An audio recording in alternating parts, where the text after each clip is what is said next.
আর এবার যে খবর দেখাবো, রাজ্যের বিএলআরও দপ্তরগুলিতে অসাধু চক্র ভাঙতে কড়া বার্তা দিয়েছিলেন মুখ্যমন্ত্রী মমতা বন্দ্যোপাধ্যায়। আর সরকারি জমি জবরদখল, পুকুর জলাশয় ভরাট, বেআইনিভাবে জমির চরিত্র বদল, মেডিটেশন দুর্নীতি সহ একাধিক অভিযোগ নিয়ে প্রশাসনিক বৈঠকে সরব হয়েছিলেন তিনি। মুখ্যমন্ত্রীর অসন্তোষ প্রকাশের পর জেলা স্তরে ভূমি রাজস্ব সংস্কার দপ্তরের 456 জন আধিকারিককে একসঙ্গে বদলির নির্দেশও জারি করেছিলেন নবান্ন থেকে।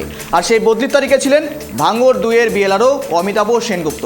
এবার সেই সরকারি আধিকারিক এবং ভাঙড়ের তৃণমূল নেতার বিরুদ্ধে কলকাতা পুলিশের হাতিশালা থানায় অভিযোগ দায়ের করল একটি রিয়েল এস্টেট কোম্পানি। জমি জালিয়াতিতে এবার ভাঙড়ের তৃণমূল নেতা এবং খোদ বিএলআরওর বিরুদ্ধে জামিন অযোগ্য ধারায় এফআইআর ভাঙড়ে। একেবারে সবচেয়ে বড় খবর, সবচেয়ে বড় ব্রেকিং জানাচ্ছি আপনাদের সামনে। বাদ পড়ল না বিএলআরওর নামও। সেক্ষেত্রে দাঁড়িয়ে অভিযুক্ত বিএলআরও এবং অভিযুক্ত তৃণমূল নেতা জমি জালিয়াতিতে জড়িত। বাদ পড়ল না বিএলআরও এবং সেখানকার তৃণমূল নেতা ভাঙড় 2-এর বিএলআরও অফিসার, যিনি কিনা একেবারেই জমি জালিয়াতি চক্রে অভিযুক্ত। এমনই কিন্তু অভিযোগ আনা হচ্ছে তার বিরুদ্ধে। আর এই সমস্ত বিষয় নিয়েই এফআইআর দেওয়া হলো এবং এফআইআর করা হলো জামিন অযোগ্য ধারায় বিএলআরও এবং তৃণমূল নেতার বিরুদ্ধে। কোথায়? ভাঙড় থানায়। ভাঙড় থেকে অভিযোগ উঠেছে কিন্তু ইতিমধ্যে কলকাতার একটি রিয়েল এস্টেট কোম্পানি কিন্তু এফআইআর দায়ের করেছে কলকাতার হাতিশালা থানায়। এই অভিযোগগুলি যথারীতি চাঞ্চল্য ছড়িয়েছে এলাকায়। একেবারে বিস্ফোরক অভিযোগ, বিস্ফোরক ছবি, বিস্ফোরক একেবারেই বলা যেতে পারে চাঞ্চল্যকর তথ্য। হাতিশালা থানায় অভিযোগ দায়ের রিয়েল এস্টেট কোম্পানির। আর সেখানে রিয়েল এস্টেট কোম্পানি কার বিরুদ্ধে অভিযোগ নামছে? একেবারে অভিযোগ তৃণমূল নেতা এবং বিএলআরও অফিসারের বিরুদ্ধে অভিযোগ। এই সমস্ত বিষয় নিয়ে আমরা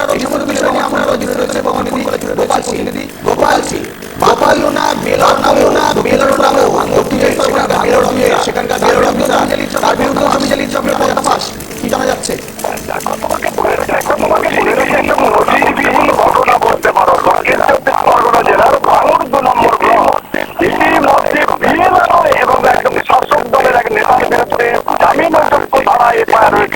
এটা নিয়ে কিন্তু এলাকায় চাঞ্চল্য ছড়িয়েছে প্রত্যেকটা মানুষের মুখে মুখে। তুমি জানেন মুখ্যমন্ত্রী মমতা বন্দ্যোপাধ্যায় তিনি কিন্তু ইতিমধ্যে জানিয়েছিলেন কোনো সরকারি জায়গা দখল করা যাবে না, কোনো নয়নজলি দখল করা যাবে না, কোনো অবৈধ জায়গা অর্থাৎ সরকারের নাম যেখানে জড়িয়ে রয়েছে সে সমস্ত জায়গা দখল করা যাবে না, এমনকি পুকুর ভরাট, নয়নজলি ভরাট এসব করা যাবে না। তারপরে কিন্তু প্রশাসন নড়ে চড়ে বসে। কিন্তু তার মধ্যে দেখা গেল এক তৃণমূলের নেতার প্রভাব খাটিয়ে ওই এলাকার যিনি ভাঙড়ের যিনি বিএলআরও 2 নম্বর ছিলেন অমিতাভ বাবু, তিনি কিন্তু ভিতরে ভিতরে মিউটেশন করে দেয়। একটাই প্রশ্ন উঠেছিল, এটা পুকুরের মিউটেশন হয় কি করে? পুকুরের মিউটেশনটাও তিনি করে দেন এবং সেটা প্রচুর মোটা টাকার বিনিময়ে বলে অভিযোগ উঠেছিল। রিয়েল এস্টেট কোম্পানি ওই বিএলআরও এবং যে শাসক দলের নেতারা আছে তার বিরুদ্ধে 420, 467, 465, 409 এবং 120 বি ধারায় মামলা রুজু করে এবং জামিন অযোগ্য ধারায় মামলা করে। তোমাকে একটু বলে রাখি, ইতিমধ্যে কিন্তু 456 জনের আধিকারিককে যে বদলি করা হয়েছিল তার মধ্যে ওই বিএলআরওর নাম রয়েছে। ইতিমধ্যে এটাকে চাঞ্চল্য ছড়িয়েছে এবং দক্ষিণ 24 পরগনার এই ঘটনা অর্থাৎ ভাঙড়ের ঘটনা এলাকার যারা বিএলআরও বিভিন্ন আধিকারিক রয়েছে, যারা তৃণমূলের নেতা, তাদের কাছে একটা প্রশাসনিক বার্তা যাবে বলে মনে করা হচ্ছে। একেবারে গোপাল, কিন্তু বাদ পড়ল না সেক্ষেত্রে খোদ বিএলআরওর নাম। সেক্ষেত্রে দাঁড়িয়ে চাঞ্চল্যকর অভিযোগ, চাঞ্চল্যকর তথ্য।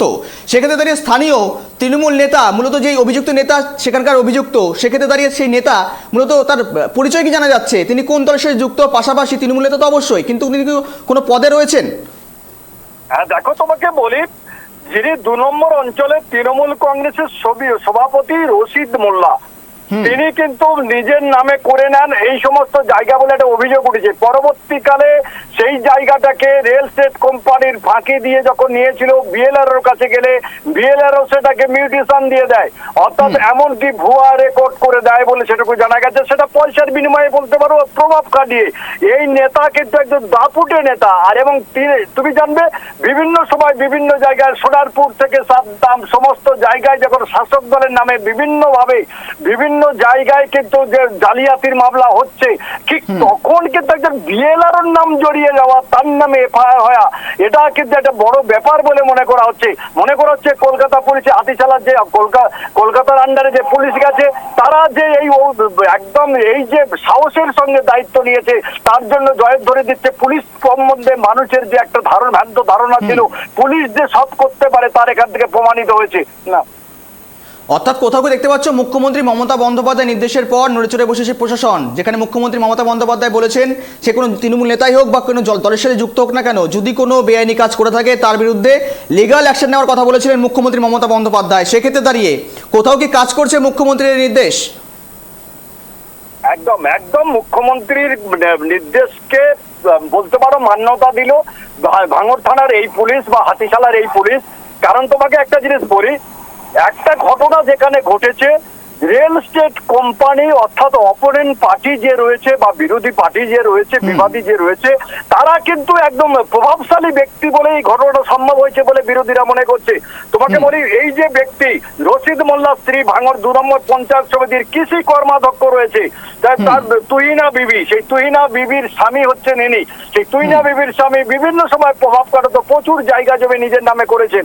সেই তুহিনা বিবির স্বামীর নামে এফআইআর হয়েছে, সেটা কোনো বড় কথা নয়, কিন্তু একজন বিএলআর নামে এফআইআর হলো একমাত্র সম্ভব হয়েছে মনে করা হচ্ছে রিয়েল এস্টেট কোম্পানি একদম প্রভাব। তারাও তাদের যে রয়েছে, কি বলবো, তাদের যে একটা এই এলাকার তারা যে একটা প্রভাবশালী বলে মনে করা হচ্ছে, তাই এটা ঘটনাটা হয়েছে। তাই মনে করছে এলাকার মানুষ।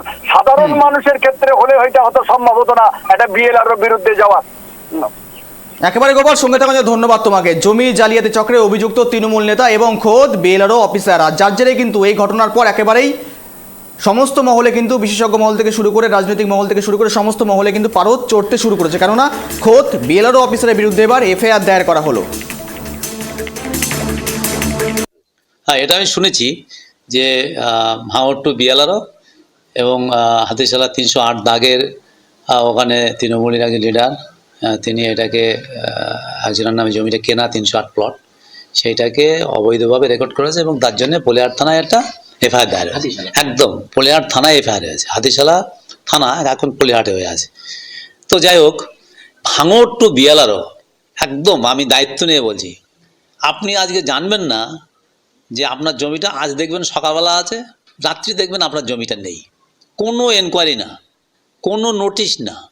আমি দায়িত্ব নিয়ে বলছি। এবং আপনার সরকারি জমি, ব্যক্তি জমি, আমি আপনাকে ধরে ধরে বলতে পারি সেই জমি কনভার্সন করে বাস্তু করে দিচ্ছে।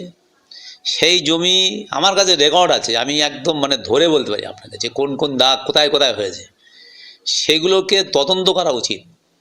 এবং এইটা ভাঙড় 2 বিএলআরের একটা বাস্তুর ভাষা, এটা আগেও বলেছি আমি অনেকদিন, যেটা নিয়ে বারবার আমরা বলছি যে ভাঙড় 2 বিএলআরও শুনছি আবার চলেও গেছেন। এটা ডিপার্টমেন্টের তদন্ত হওয়া উচিত এবং এরা যদি সিবিআই তদন্ত হয়, আমি আবারও বলছি যে ভাঙড় 2 বিএলআরও কখনো অ্যারেস্ট না হয়ে যেতে পারবে না।